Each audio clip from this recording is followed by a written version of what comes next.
போகிற தலைப்பு வந்து பல்லவர்கள். இது டிஎன்பிஎஸ்சி, டிஆர்பி உள்ளிட்ட அனைத்து தேர்வுகளுக்குமே பயன்படக்கூடிய ஒரு தலைப்பு பல்லவர்கள். நம்ம வீடியோவை கண்டினியூ பண்ணி பார்க்குறதுக்கு முன்னாடி ஒரு லைக் கொடுத்துட்டு உங்கள் நண்பர்களுக்கு ஷேர் பண்ணிவிட்டு கண்டினியூ பண்ணுங்கள். இந்தியாவிலேயே மிகச்சிறந்த நகரங்களாக விளங்கியவை 7. அவற்றில் சிறந்தோங்கி விளங்குவது வந்து காஞ்சிபுரம். காஞ்சி மாநகரம் ஏறக்குறைய 6 நூற்றாண்டு காலம் கிபி 3ஆம் நூற்றாண்டிலிருந்து 9ஆம் நூற்றாண்டு வரைக்கும் பல்லவர்களுடைய ஆட்சியில் இருந்தது. அடுத்து பல்லவர்களுடைய கல்வெட்டுகள்: மகேந்திரவாடி, தலவானூர், பல்லாவரம், திருச்சிராப்பள்ளி, திருக்கழுக்குன்றம், வல்லம், மாமண்டூர், மண்டகப்பட்டு, சித்தன்னவாசல், மாமல்லபுரம். ஸோ இதெல்லாமே பல்லவர்களை பற்றி ஆவணங்களை தரக்கூடிய கல்வெட்டு சான்றுகள். பல்லவர்கள் முதல்ல பிராகிருத மொழியில் சாசனங்களை வந்து பொறித்து வெளியிட்டாங்க. கிபி 250 350 காலகட்டங்களில் இவங்க வந்து பிராகிருத மொழியில் தான் கல்வெட்டுக்களை வந்து சாசனங்களையும் பொறிச்சிருக்காங்க. பிறகு சமஸ்கிருத மொழியில் செப்பேடுகளையும் கல்வெட்டுகளையும் பொறிக்கும் வழக்கத்தை பின்பற்றினாங்க. அடுத்து கிபி 7ஆம் நூற்றாண்டில் கிரந்த தமிழ் எழுத்தில் எழுதப்பட்ட, அதாவது கிபி 7ஆம் நூற்றாண்டிலேருந்து இந்த சாசனங்கள் எல்லாமே கிரந்த தமிழில் எழுதப்பட்டது. பல்லவர்களின் அரசியல் முறையை பற்றி பார்க்கலாம். தலவானூர் குகை கல்வெட்டுகளில் மகேந்திரவர்ம பல்லவனே தொண்டை மாலை அணிந்தவன் என குறிப்பிடப்படுகின்றான். ஸோ தலவானூர் குகை கல்வெட்டில் தொண்டை மாலை அணிந்தவன் என்று குறிப்பிடப்படுபவன் மகேந்திரவர்மனே.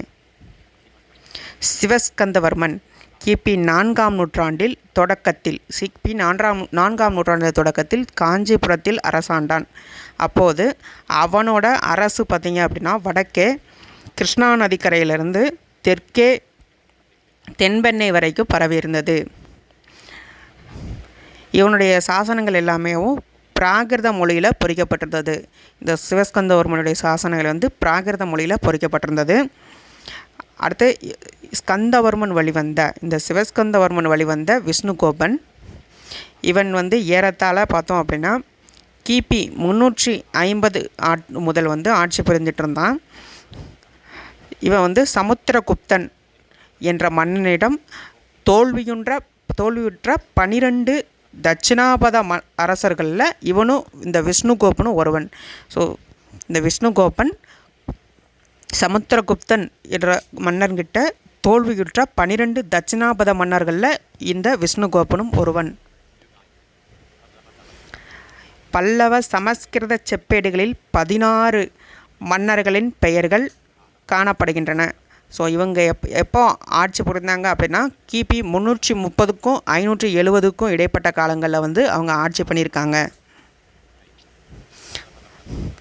பல்லவ மன்னர் பரம்பரையில் வீரகூர்ச்சா என்பவனும் அவருக்கு பிறகு ஸ்கந்த சிஷ்யனும் ஆண்ட காலத்தில் காஞ்சிபுரத்தில் பிராமண கடிகைகள் நடைபெற்று வந்தன. அவை பிராமணர்களுக்கு வடமொழியையும் வேதங்களையும் பயிற்று வந்தன. அவற்றின் நிர்வாகத்தில் ஏதோ ஒழுக்கக்கேடு வந்து ஏற்பட்டிருக்கு. இந்த நிறுவனங்கள் வந்து அரசாங்க ஆணைகளுக்கு கட்டுப்படாமல் எதிர்ப்பு காட்டியிருக்கக்கூடும். ஸோ அதனால் இந்த ஸ்கந்த சிஷ்யன் அப்படின்ற மன்னன் வந்து படை வலிமையை கொண்டு அவற்றை கைப்பற்றினான். ஸோ அந்த கல்வி நிறுவனங்களை படை வலிமையை கொண்டு ஸ்கந்த சிஷ்யன் கைப்பற்றினான். அடுத்தது சமுத்திரகுப்தன் கைகளில் விஷ்ணுகோபன் தோல்வியுற்ற பிறகு, சமுத்திரகுப்தனால் இந்த விஷ்ணுகோபன் தோற்கடிக்கப்பட்ட பிறகு காஞ்சிபுரத்தோட அரசியலில் பெருங்குழப்பமும் சில சிக்கல்களும் ஏற்பட்டிருந்தது. குமார விஷ்ணு என்ற மன்னன் மிகவும் முயன்று காஞ்சிபுரத்தை கைப்பற்றினான். திரும்ப வந்து காஞ்சிபுரத்தை கைப்பற்றினவன் யார் அப்படின்னா குமார விஷ்ணு. விஷ்ணுகோபன் வந்து குப்தனால் வந்து தோற்கடிக்கப்படுறான். திரும்ப குமார விஷ்ணு அப்படின்றவன் வந்து காஞ்சிபுரத்தை கைப்பற்றுறான்.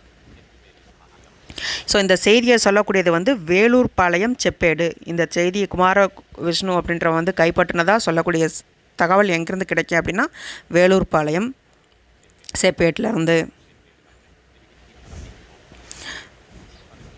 விஷ்ணுகோபனுக்கும் விஷ்ணுவுக்கும் இடைப்பட்ட காலத்தில் நேர்ந்த குழப்பங்களுக்கு காரணம் என்ன அப்படின்னு பார்த்தோம் அப்படின்னா, காஞ்சிபுரத்தின் மேலே சோழன் செங்கனான் அப்படின்ற மன்னன் வந்து படையெடுத்தது தான். இந்த விஷ்ணுகோபனுக்கும் குமார விஷ்ணுவுக்கும் இடைப்பட்ட காலத்தில் ஏற்பட்ட குழப்பத்துக்கு காரணம் என்ன அப்படின்னா, சோழன் செங்கனான் அப்படின்ற செங்கன சோழன் அப்படின்றவன் வந்து காஞ்சிபுரத்து மேலே படையெடுத்து கைப்பற்றியிருக்கான். ஸோ திரும்ப இந்த குமார விஷ்ணு அப்படின்றவன் வந்து காஞ்சிபுரத்தை கைப்பற்றுறான். பல்லவ பரம்பரையில் சிம்மவர்மன் இவனுடைய காலம் அப்படின்னு பார்த்தோம் அப்படின்னா 436 சிம்மவர்மன் வந்து 436 அரியணை ஏறுறான். இவனோட ஆட்சிக்கு பிறகு 2ஆம் சிம்மவர்மன், அந்த சிம்மவர்மனுக்கு அப்புறம் 2ஆம் சிம்மவர்மன் வந்து மன்னராகிறான். எப்போ அப்படின்னு பார்த்தோம் அப்படின்னா 575 இவன் காலத்தின் தொடக்கத்திலிருந்து இறுதி வரைக்கும் நாட்டில் வந்து களப்பிரர்கள் படையெடுப்பினாலும் கலகமும் கிளர்ச்சியும் ஏற்பட்டது. இவனுடைய மகன் சிம்ம விஷ்ணு கிபி 6ஆம் நூற்றாண்டோட இறுதியில் அரசுரிமை ஏற்கிறான். எப்போ அப்படின்னா கிபி 6ஆம் நூற்றாண்டோட இறுதியில். பல்லவ காலத்தோடு சேர்ந்த இலக்கிய வளர்ச்சியும் பண்பாட்டு மேம்பாடும் அரசியல் விரிவும் இந்த சிம்ம விஷ்ணுவுடைய காலத்தில் தான் தொடங்குது. களப்பிரரையும் சேர சோழ பாண்டிய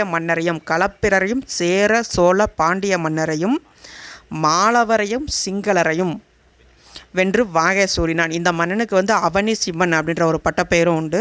அவனி சிம்மன் சிம்ம விஷ்ணுவுக்கு. ஸோ இவங்களெல்லாம் வெற்றி கொண்டதாக சொல்லக்கூடிய செப்பேடு என்ன அப்படின்னு பார்த்தோம் அப்படின்னா, காசக்குடி செப்பேடு. இந்த மன்னர்கள் அதாவது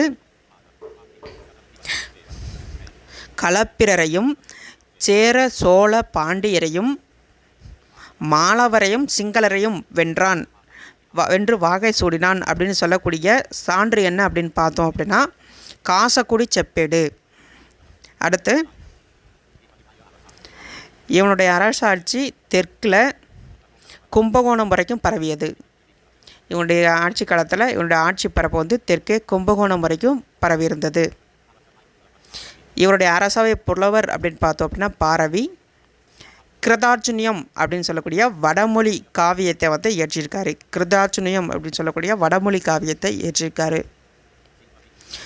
சிம்ம விஷ்ணுவுடைய உருவமும் இவருடைய பட்டத்தரசிகள் இருவரின் உருவமும் மாமல்லபுரத்தில் வந்து புடைப்போவியங்களாக செதுக்கப்பட்டுள்ளது. அடுத்து 1ஆம் மகேந்திரவர்மன். இந்த சிம்ம விஷ்ணுவுக்கு அடுத்து ஆட்சிக்கு வர்றவர் யார் அப்படின்னு பார்த்தோம் அப்படின்னா 1ஆம் மகேந்திரவர்மன். கிபி 600-630 ஆட்சி ஆண்டுகளில் இவருடைய காலகட்டம். இவருக்கு வந்து விசித்திர சித்தன் அப்படின்ற ஒரு விருது பெயர் வந்து இருக்குது. விசித்திர சித்தன் யாருக்கு? 1ஆம் மகேந்திரவர்மனுக்கு. பல்லவ பரம்பரையிலேயே புகழ் ஏணியில் ஏறி நின்ற முதல் மன்னன் அப்படின்னு பார்த்தோம் அப்படின்னா மகேந்திரவர்மன் தான். இவன் காலத்தில் தான் பல்லவ சாளுக்கிய போர்கள் வந்து தொடங்கலாயிற்று. காரணம் என்ன அப்படின்னு பார்த்தோம் அப்படின்னா, பல்லவர்களுக்கும் கடம்பர்களுக்கும் இடையே வந்து நெருங்கிய நட்புறவு வந்து இருந்திருக்கு. சாளுக்கியர்கள் வந்து 2ஆம் புலிகேசியின் முன்னோர்கள் கடம்பரை வென்று அடிபணிய வைத்தாங்க. ஸோ அதனால் கடம்பருக்கும் அந்த கடம்பருடைய நண்பர்களான பல்லவர்களுக்கும் சாளுக்கியர்களுக்கும் அடிக்கடி போரும் பூசலும் மூண்டு வந்தது.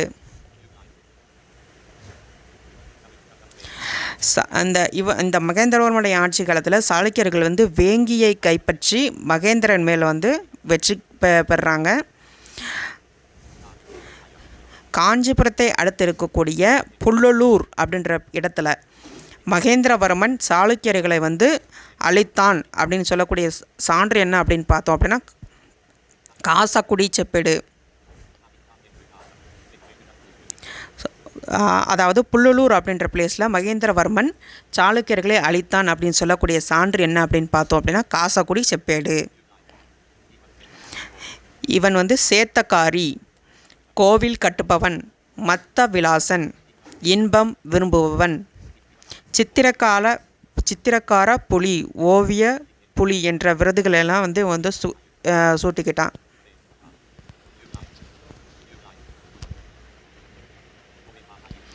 ஒரே பாறையில் குடைந்து கோவில்கள் அமைக்கும் சிற்பமானது தமிழகத்தில் முதல்ல இந்த மகேந்திரவர்மனால் தான் தோற்றுவிக்கப்பட்டது. புதுச்சேரிக்கு அண்மையில் உள்ள மண்டகப்பட்டு, திருச்சிராப்பள்ளி, பல்லாவரம், செங்கல்பட்டுக்கு அண்மையில் உள்ள வல்லம், மாமண்டூர், தலவானூர், சீயமங்கலம், மகேந்திரவாடி ஆகிய இடங்களில் இவன் குகைக் கோவில்களை குடைந்துள்ளான்.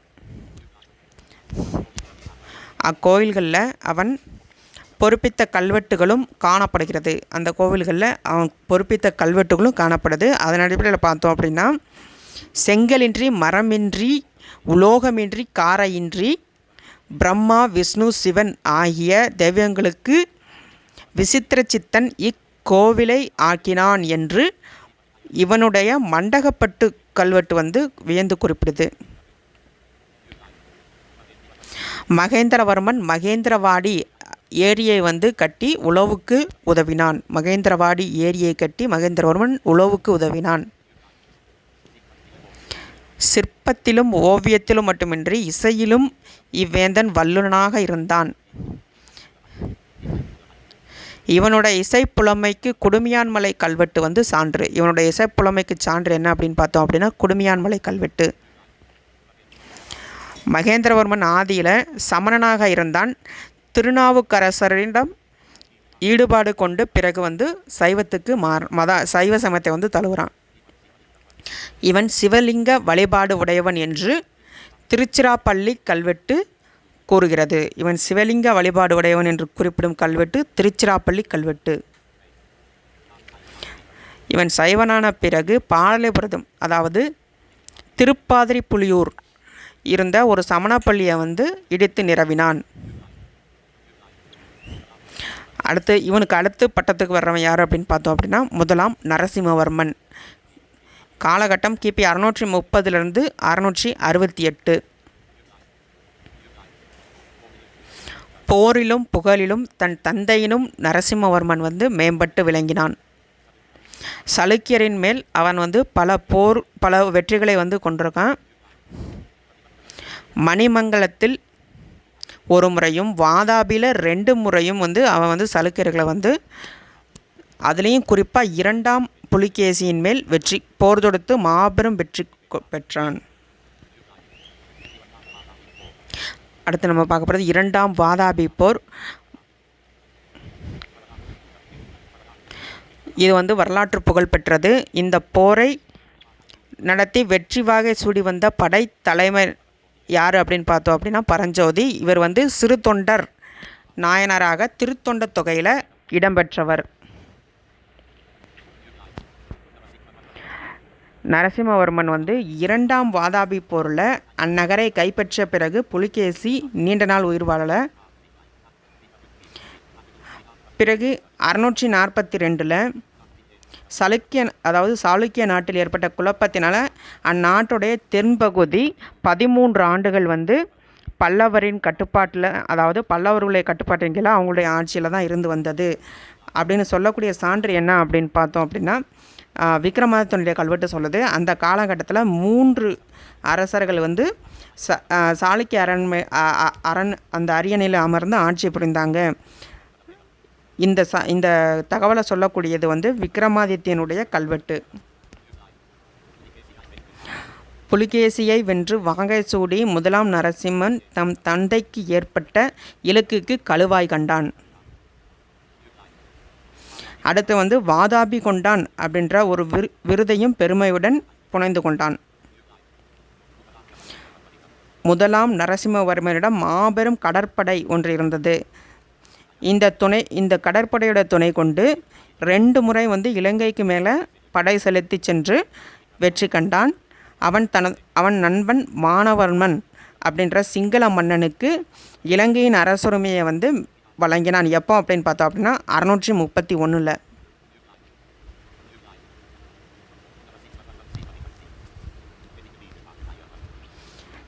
இந்த நரசிம்மவர்மன் வந்து சிவனிடத்தில் பெரிதும் ஈடுபாடு உடையவன்.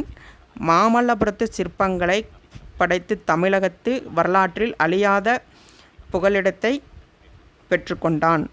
அடுத்தது, இவன் காலத்தில் சீன யாத்திரிகன் யுவான் சுவாங் காஞ்சிபுரத்துக்கு வந்தார். இவர் காலத்தில் சீன யாத்திரிகர் யுவான் சுவாங் காஞ்சிபுரத்துக்கு வந்தார். எப்போ அப்படின்னு பார்த்தோம் அப்படின்னா 640. இவருடைய குறிப்புகளிலிருந்து அவர் கண்ட தொண்டை மண்டலத்தை பற்றி செய்திகள் வந்து பல கிடைச்சிருக்கு. என்ன அப்படின்னு பார்த்தோம் அப்படின்னா, காஞ்சிபுரம் 6 மைல் சுற்றளவு இருந்தது. அக்காலத்து தமிழகத்தில் இருந்த நகரங்கள்லேயே இது மாபெரும் நகரம். இந்த நகரத்தில் 100 பௌத்த பள்ளிகள் வந்து நடைபெற்று வந்தது. அங்கு 10,000 பிக்குகள் வந்து தங்கி அறம் வளர்க்க வசதிகள் வந்து அமைக்கப்பட்டிருந்தது அப்படின்ற செய்தியை வந்து சொல்கிறாரு. அது மட்டும் இல்லாமல் நாலந்தா பல்கலைக்கழக ஆசிரியர் தர்மபாலர் என்பவர் வந்து காஞ்சிபுரத்தில் இருந்து பயின்று சென்றவர் தான் அப்படின்ற தகவலையும் இந்த யுவான் சுவாங் குறிப்பிடுறாரு. அடுத்து, 1ஆம் நரசிம்மவர்மனுக்கு பிறகு அவனுடைய மகன் 2ஆம் மகேந்திரவர்மன் அரசனாக முடிசூட்டி கொண்டான். இவன் வந்து 2 வருஷம்தான் அரசாட்சி புரிச்சிருக்கான். கிபி 668 670 வர்ணாசிரம தர்மத்தை நிலைநாட்டினான் எனவும் கடைகைகளை வளர்த்தான் எனவும் கல்வெட்டு செய்திகள் வந்து தெரிவிக்கின்றது. இவன் வந்து சாளுக்கிய மன்னன் விக்ரமாதித்தனுடன் போரில் ஈடுபட்டிருந்தான் என்று நம்ம வந்து தெரிஞ்சுக்கிறோம். இவனுக்கு அடுத்து மன்னராகிறவன் யார் அப்படின்னு பார்த்தோம் அப்படின்னா, இந்த 2ஆம் மகேந்திரவர்மனுடைய மகன் 1ஆம் பரமேஸ்வரவர்மன். இவனுடைய காலம் 670 695.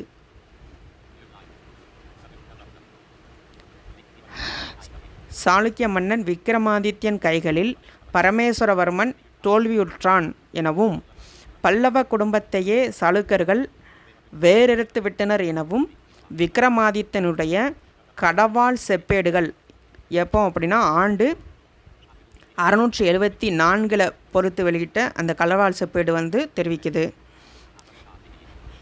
இந்த கல்வெட்டை வந்து இவங்க காவிரியோட தென்கரையில் இருக்கக்கூடிய உறையூரில் இருந்து அந்த ஏடுகளை வந்து எழுதி வழங்கியதாகவும் இந்த தகவல் வந்து நமக்கு தெரிய வருது. அடுத்து பார்த்தோம் அப்படின்னா, பல்லவர்களுடைய சாசனத்தின் குறிப்புகள் அதில் ஒன்று தான் கடவாள் செப்பேடுகள் கூறும் செய்திக்கு முற்றிலும் முரணான தகவலை வந்து குறிப்பிடுது. திருச்சிக்கு அருகில் இருக்கக்கூடிய பெருவளநல்லூர் அப்படின்ற இடத்துல பல லட்சம் சேனையுடன் போராடிய விக்ரமாதித்தனை பல்லவன் வென்று அச்சலுக்க மன்னனை சுற்றிய கந்தையுடன் போர்க்களத்திலிருந்து ஓட செய்தான் என்று கூறம் செப்பேடுகள் வந்து கூறுது. ஸோ இந்த செய்தியை வந்து முரணான செய்தியை சொல்லக்கூடியது வந்து கூறம் செப்பேடு. கடவாள் செப்பேடு வந்து பல்லவர்களை வந்து பல்லவ வம்சத்தையே வேறெடுத்தான்னு சொல்லுது. கூறம் செப்பேடு என்ன தகவல் சொல்லுது அப்படின்னு பார்த்தோம் அப்படின்னா, விக்ரமாதித்தன் வந்து சுற்றிய கந்தையுடன் பெருவளநல்லூர் போர்க்களத்தை விட்டு ஓடினான் அப்படின்ற தகவலை வந்து சொல்லுது.